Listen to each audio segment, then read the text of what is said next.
So, you'd like to record your worship videos and maybe even broadcast them to the world somehow. Or, you can't offer in-person worship at this time, so you have to find a way to reach out to your congregation by pre-recording your worship service and then broadcasting it using YouTube or another internet video sharing service. Well, my name is John Jareen. I'm the minister at St. Andrew's Presbyterian Church in Coldwater, and I'd like to help you. I'd like to start by sharing the angel's first words to Mary. Do not be afraid. I'll add to those words a quote from The Hitchhiker's Guide to the Galaxy. Don't panic. While it's a fairly straightforward process, there are a few basic ideas and concepts I'd like to share in order to lay a good foundation for your learning. With this in mind, this video will focus on what you need in order to record or share your worship service. I'll follow up this offering with a video that walks you through the process of recording and broadcasting your Sunday offering. Let's start.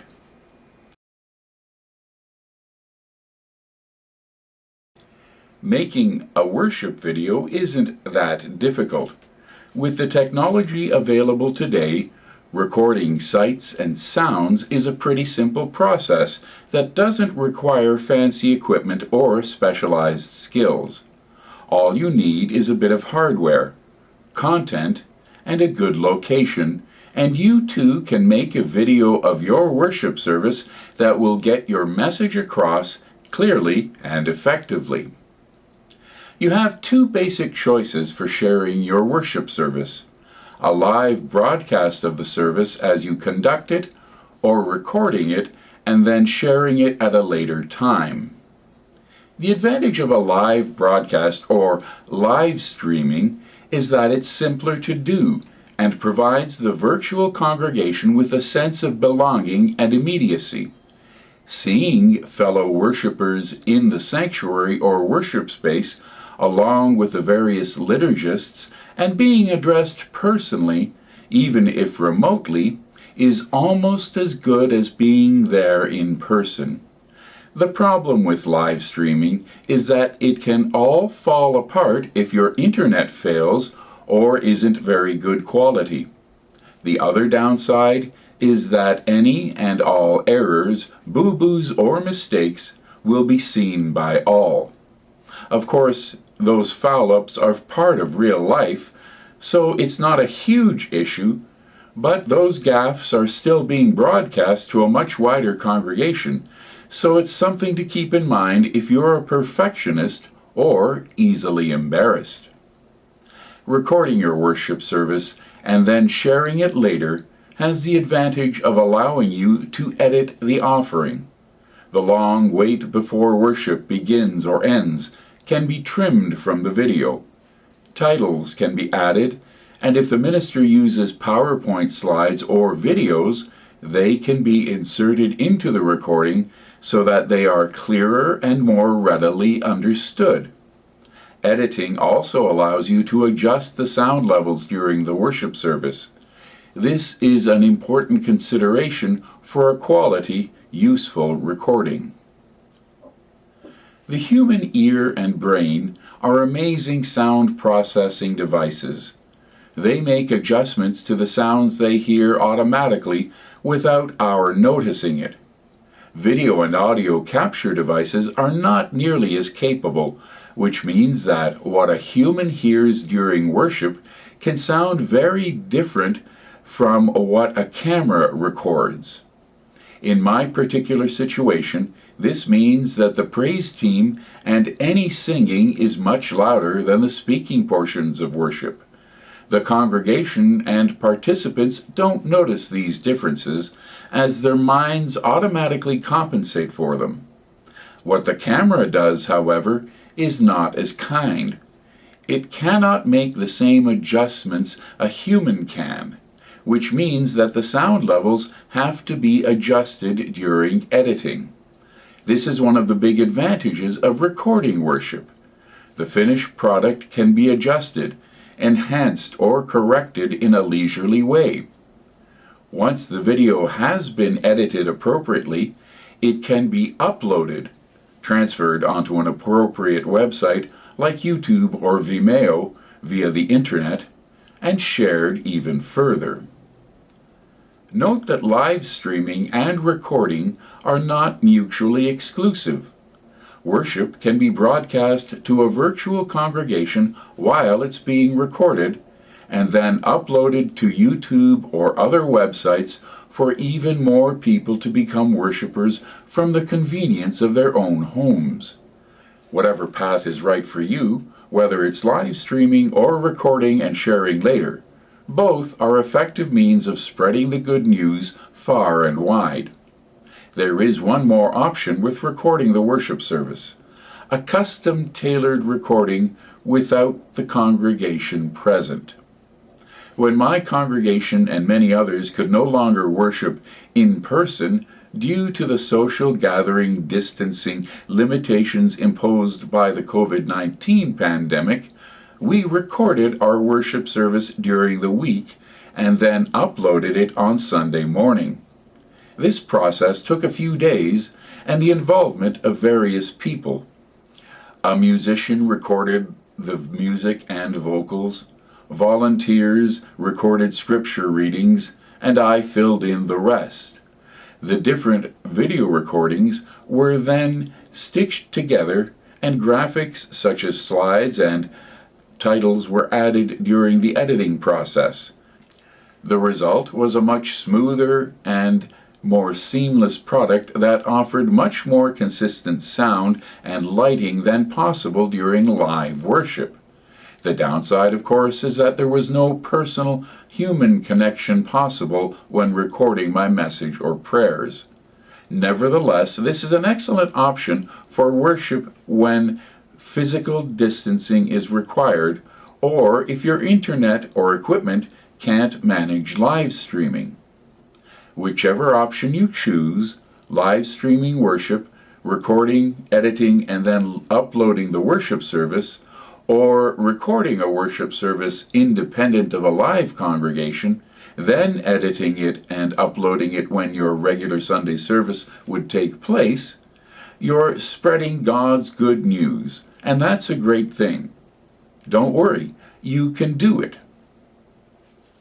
Let's get down to business.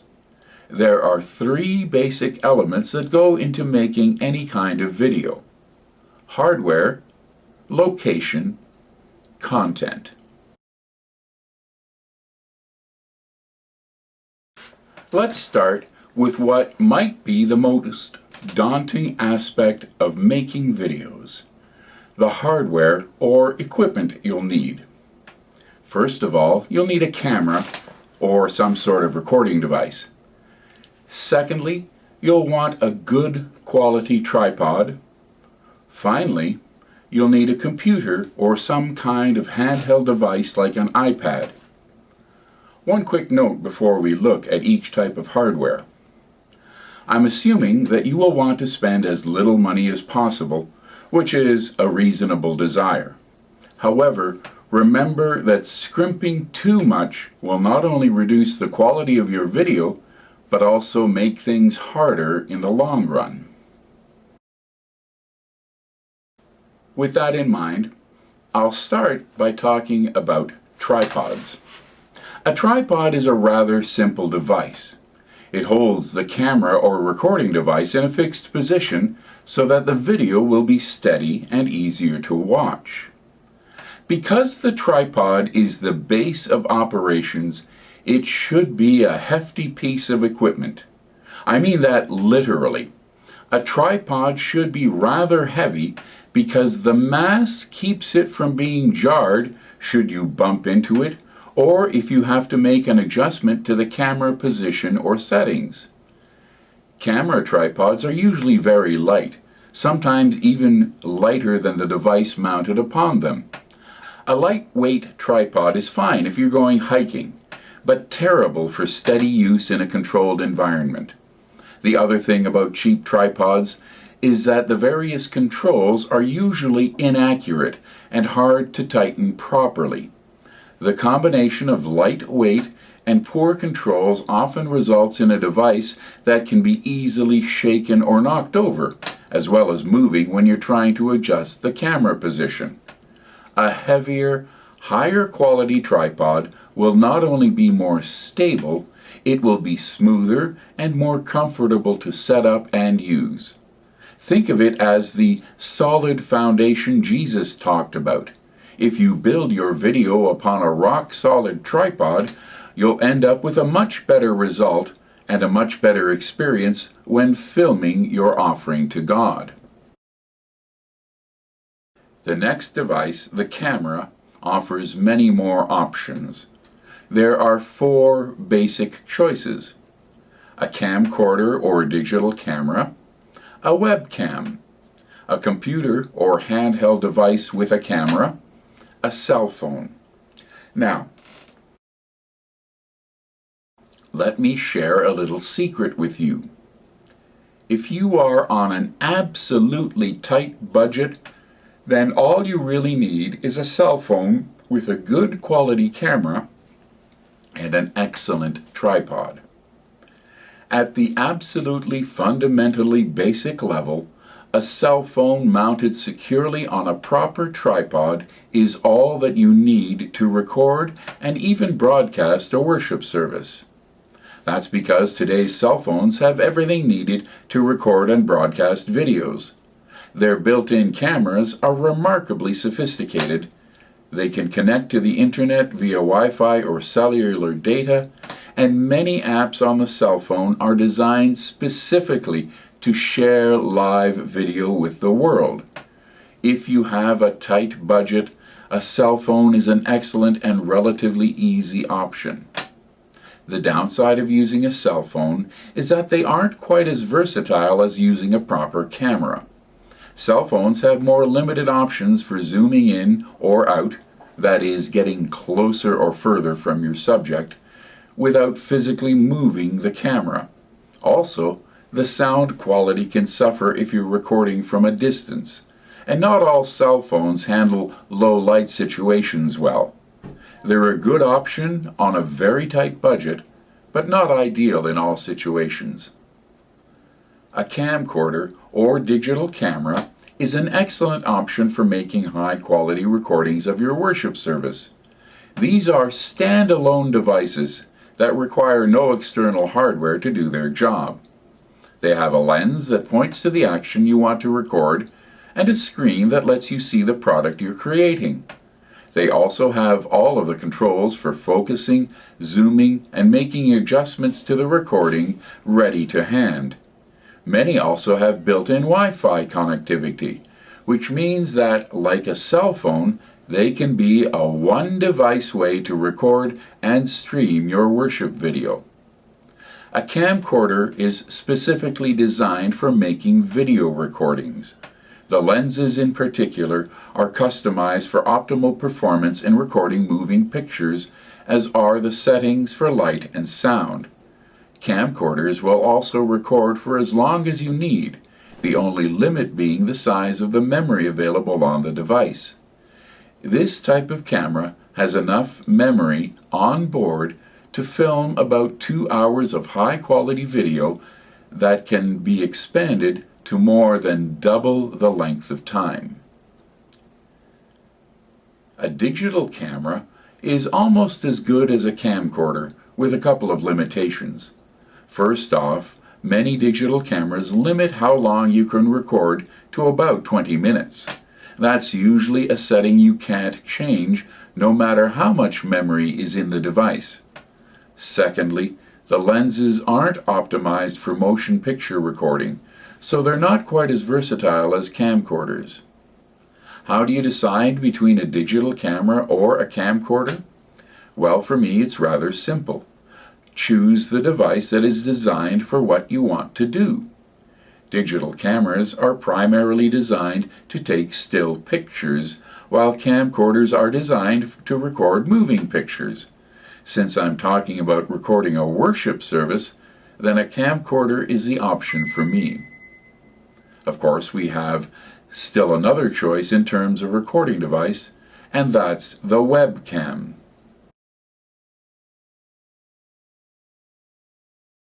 A webcam is a camera that is specifically designed for use with a computer. It is a relatively inexpensive option when compared to a camcorder because it is nothing but a camera. It can't record video, and there is no built-in viewfinder. It depends on the computer it's connected to in order to let you see what you're recording and to do whatever recording or live streaming you want.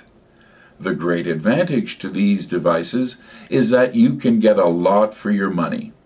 Since they don't have a screen or recording mechanism, the cost goes to the lens and video detection device alone. The limitation, however, is that they simply don't work without a computer. Also, even though you're basically spending money on a lens and video imaging device, webcams aren't generally designed for anything more than simple video productions, which means that even the best of them don't have great lenses or any kind of real zoom capabilities, so they're very limited. However, if you don't mind having a computer or iPad sitting right next to them, and if you're simply going to set it in one place and then record your worship service with no extra input, they are an inexpensive way to go and will produce a decent result. The final camera option is simply to use the camera built into your computer or handheld device. There are a couple of limitations to this option. First of all, the lenses and optical capture device are usually small and not great quality. They're not bad, but they're not great either. More importantly, you can't adjust the focus manually, nor can you zoom in or out, which is very limiting in terms of placing your device to get the best view of what you're recording. In other words, you have to put your camera or handheld device where the view is best, which might mean that you end up with your recording system in the middle of a pew. A camcorder with a proper zoom lens avoids that issue, as you can put it anywhere it's convenient, and then zoom in to get the best picture.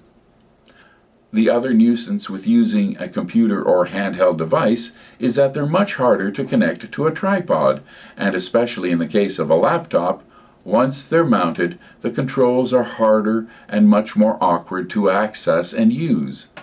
Generally speaking, I don't recommend this option at all, as it's inelegant, limited in quality, and rather clunky.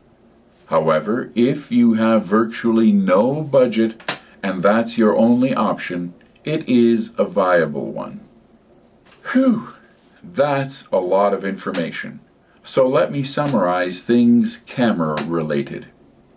You have 4 options. A cell phone. It offers a very good but limited camera and lens, as well as one-stop shopping for recording your video or broadcasting it live to your virtual congregation. If you have a very tight budget, get a good quality tripod and use your cell phone for a decent video production. A camcorder or digital camera. For me, these are the best options for any kind of video work. The lenses and imaging devices are of superior quality. The controls are readily accessible, and if they have built-in Wi-Fi, then they too can offer you a single device option for recording and broadcasting your worship video. My choice would be for the camcorder, since it's specifically designed to record moving pictures, and it will record for as long as you want without the arbitrary time constraints imposed by many digital cameras. As I said before, I believe in using the device that's purpose-built to do the job I want done, which is why the camcorder is a logical choice for me. Webcams. Webcams are an inexpensive alternative to a camcorder, but they are limited in terms of versatility and overall quality, and the fact that they have to be connected to a computer or other device like an iPad in order to be useful in any way. Generally, not a bad option for the very budget-minded, but not the best in the long run. Finally, the built-in computer camera. Not a great choice, as the quality is limited and using them in real life can be very awkward. In choosing the right recording device for you, it boils down to your budget. A good quality camcorder is by far your best option, as they provide the best result. They are, however, expensive. The other alternatives work well, and they are cheaper. The next piece of equipment you're going to need is a computer of some kind, especially if you want to edit your recording in any way.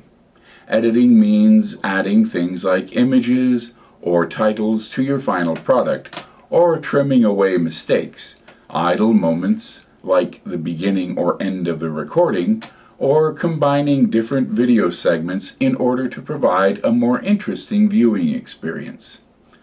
Editing and processing a video recording requires a fair bit of computing power. That means the computer you choose has to have a lot of RAM memory and a powerful processor. Videos also take up a lot of room on a computer, so you will need a lot of storage space, either in terms of a built-in hard drive or an external storage system. Overall, if you want to enjoy editing your videos, then you can't scrimp too much on a computer. You don't have to go crazy and buy the latest, most fancy device. Rather, you should spend wisely, choosing the options that will provide the most power and storage without too many bells and whistles. I'll put together a separate dedicated video to go into understanding and choosing the best computer for your needs, as well as some of the programs or applications that will give you the best editing experience. Along with your computer, you're going to need a program or application to broadcast or edit your video masterpiece.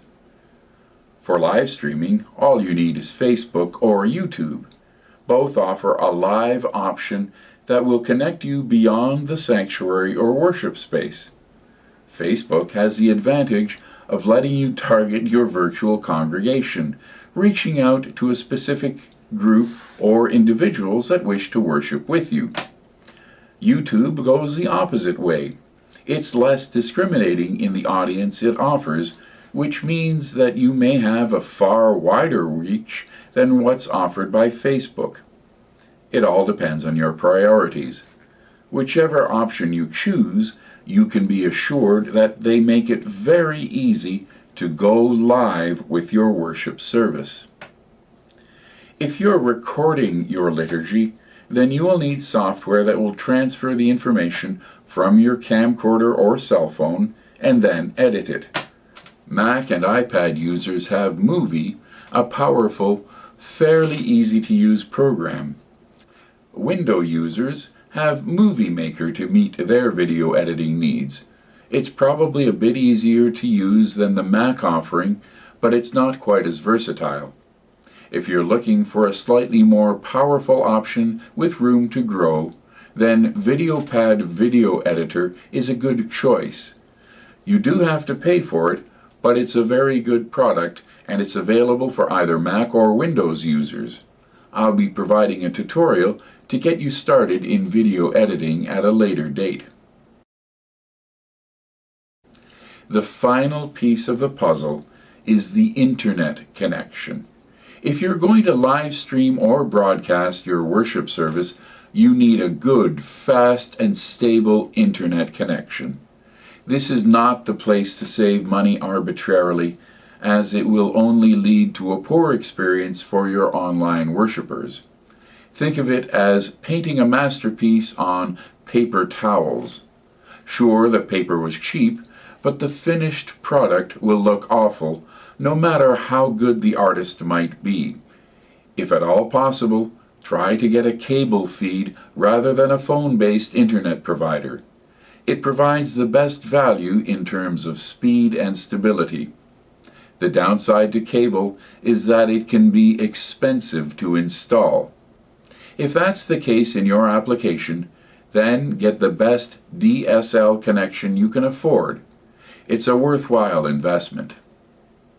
A good internet connection is also important if you're going to be uploading a pre-recorded video to YouTube or a video site like Vimeo. Video files are very big. A good internet service can make a huge difference. For instance, if I upload a video from my church, it can take 6 or 7 hours for it to complete. At home, where I have faster internet, that time drops to less than an hour, which still isn't super short, but it's far better than the church option. It all boils down to how much you can afford to spend. Like the tripod, your internet service is nowhere to scrimp and save.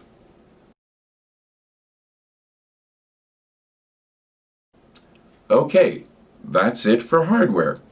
In a nutshell, you're going to need a good heavy tripod, a camcorder with Wi-Fi connectivity for simple live streaming, a computer and video editing software for recording and uploading, fast, stable internet service, a don't panic button. Location. Now that you've gathered together the necessary equipment to get going, let's talk about the location. The location of your worship service has a great impact on making a video. Two major factors come into play: lighting and sound. Chances are you're conducting worship in your sanctuary. From a spiritual and emotional point of view, it's the ideal location. The setting is specifically designed for creating the right atmosphere and for the best natural acoustics. While they're great for in-person live worship, traditionally styled sanctuaries aren't great for video recording purposes. Most sanctuaries were built with good acoustics in mind. St. Andrew's Coldwater is a perfect example of that design philosophy. Its size and shape make it easy for me to fill the space when I'm speaking. I don't have to shout to be heard in the back pew. However, as I mentioned before, our minds play an important part in making the sound heard in the sanctuary pleasant and understood. We automatically filter out some of the echo and harshness of the sound in the sanctuary. In fact, you might not even notice those things in the sanctuary as you worship. When you record that same worship service and play it back, however, then those things become much more apparent, as the camcorder doesn't have the same audio processing capability of a human being. This is where location and reality butt heads, and compromise is required. Camcorder quality and placement can play a big part in lessening the effects of the sanctuary's natural acoustics. A good sound system can help as well. Most churches have some kind of sound system consisting of microphones, amplifiers, mixers, and speakers dedicating to make the preacher, singers, and liturgists heard clearly. These systems can mitigate the harshness and echoes picked up by a camcorder. Generally speaking, the sound that has been properly processed through a good sound system will be pleasing to both the congregation and the camcorder. The other consideration of your location is lighting. Good lighting is crucial to making a video that's pleasant and comfortable to watch. Like our ears, our minds can compensate for poor lighting. Cameras, while they are very good, aren't nearly as good as compensating for poor lighting as we are. Unfortunately, most of our sanctuaries aren't very well lit from a recording point of view. Again, our minds compensate for uneven lighting far more readily than does a camcorder or other video capture device. This is why location is so important. Where you conduct the worship service can severely limit how your video looks. The solution is to either improve the lighting already built into the sanctuary or to add extra dedicated stage lighting. Improving the lighting in the sanctuary can be a simple, cost-effective route in an older space like the one in St. Andrew's Coldwater. All it would take is to switch to brighter bulbs in the fixtures over the pews. It will, of course, change the worship experience to a certain degree. As a worshiping culture, we're used to having the seating area a bit darker than the worship platform. However, if this is interfering with creating a good, watchable video that lets the viewer see the nuances of a singer or preacher's expressions, or just generally making the experience more comfortable, it's worth the compromise. If improving the already existing lighting in the sanctuary isn't possible, then secondary lighting of some kind is a must. Thanks to modern technologies, simple, good quality, and easy-to-use stage lights aren't very expensive. Or as a cheaper alternative, you can use workshop floodlights. The key is to provide more uniform lighting to the area being recorded. It doesn't have to be super bright, as that can create unpleasant shadows as well as blinding the liturgists. As important as lighting and sound are in any location, camcorder placement is also an important consideration. There are 3 factors to consider: what you want to see, what or who is in the way, and operator convenience. Placing the camcorder in just the right spot is a delicate balance. It has to be in a place that provides a clear sight line to the action on the worship platform, doesn't get in the way of the congregation, and can be easily accessed by the camera operator. Here's where a quality camcorder with a good zoom lens makes all the difference. It can be mounted on a tripod at the rear of the sanctuary, where it's out of the way of most folks, yet within easy reach of the operator. She can then zoom in on the action on the worship platform so that the viewer sees only what matters. Also, if possible, the camcorder can be raised up above the height of the congregation. That way, when folks stand during worship, they won't block the camcorder's view. Location matters. It is, however, the one factor over which we have the least control. Most sanctuaries were built with good acoustics and sight lines for the congregation in mind, not with recording video and audio segments. Adjustments can be made, however, with the use of sound systems and adding some stage lighting. With the basic tools needed for recording at hand, and your sanctuary set up for the best video and audio experience possible, I'd like to touch on content for just a few moments. Content. Our goal is to worship God as well as we can and to engage the congregation in that holy action. When we're dealing with our own church, it's a relatively easy process. Sharing our worship with others, however, changes the dynamics a little bit.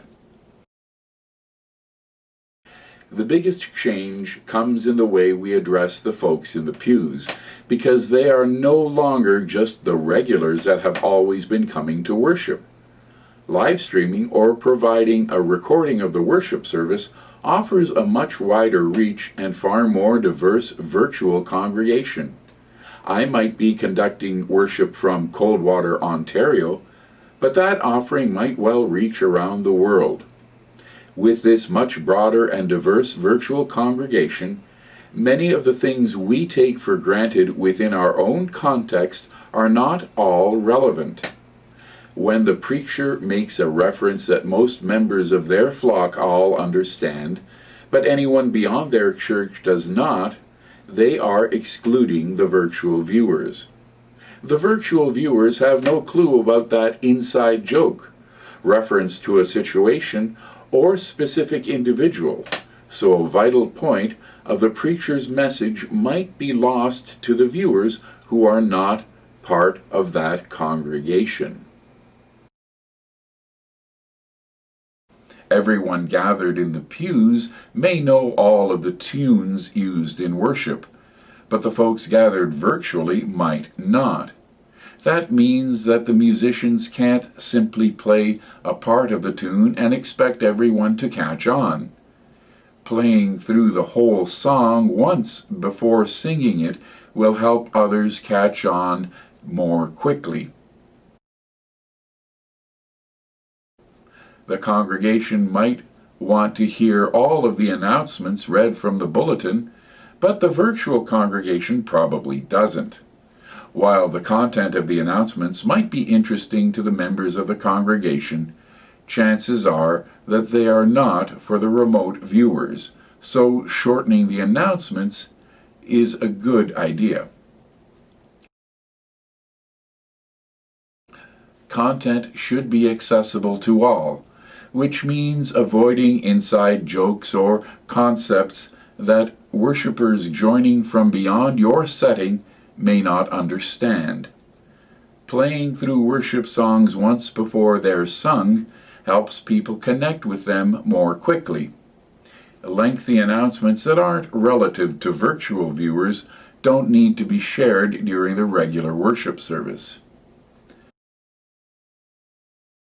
The key to good content is ensuring that the message is clear and unburdened by ideas or actions that are specific to your congregation and setting. That doesn't mean avoiding anything that is at the heart of who and what your congregation is about. It's a matter of drawing the outsider into the experience so that they feel included. Ultimately, the content of all worship should point us closer to God, and when we do it well, it will draw us closer together as well. And that's it for my content. Hopefully, I've provided an understanding of the basic tools you'll need to start on the road to sharing your worship service, either by live streaming or recording and uploading it at a later time. My next offering will be a run-through of recording a worship service that will bring these ideas together, and where I'll talk about the specific equipment that I use and maybe deal with any questions that arise from this video. Remember, don't be afraid and don't panic. Thank you.